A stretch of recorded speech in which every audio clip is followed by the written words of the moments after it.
They are the nominees for the Paranormal Activity Award.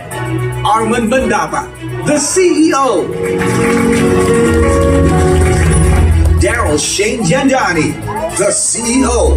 Because this way we reduce the financial burden of the buyer.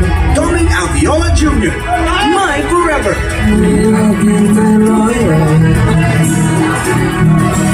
And Roel Carino.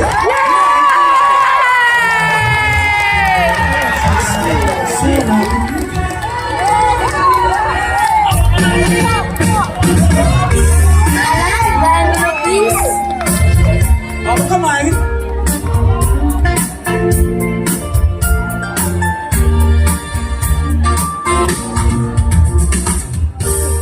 The Paranormal Activity Award goes to... Roel! Roel! Roel! Roel! Roel!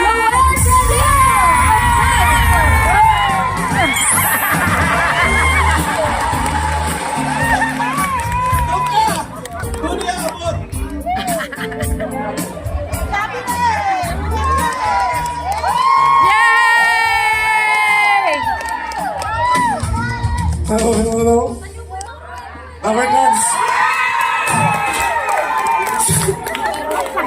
Sumobra kami ikot. First of all,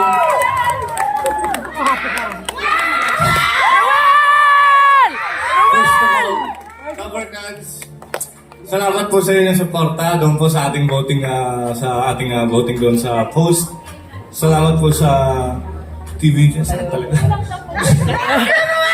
I love you! Pero salamat din po sa TVJ Productions. Kina Bossing, kay Boss Joey at kay Tito Sen po. Thank you po. At sana sa susunod ko na lenten ko sakali po, hindi ako mapahamak. Opo, hindi. Kasi nahulog nga ako sa swimming pool kaso hindi ka na malunod. Malalim. Hanggang saan ba? Hanggang dito lang. Hanggang dibdib lang, munti ka malunod? Opo. Noon ako akala ko, pero habang tumagal, nung na-rescue na ako ni Simon, ako lang yung kauna-unahang taong nalulunod na nakangiti. Oo. Acting, ha? Parang Parang normal. kasi dati, pag po hindi ka na rin ako malunod dati, nakangiti daw ako nung na-isalbo na ako. Kaya parang normal. Sige, Lover Gods. Knock, knock. Who's there? Marlon. Marlon! Who? Music.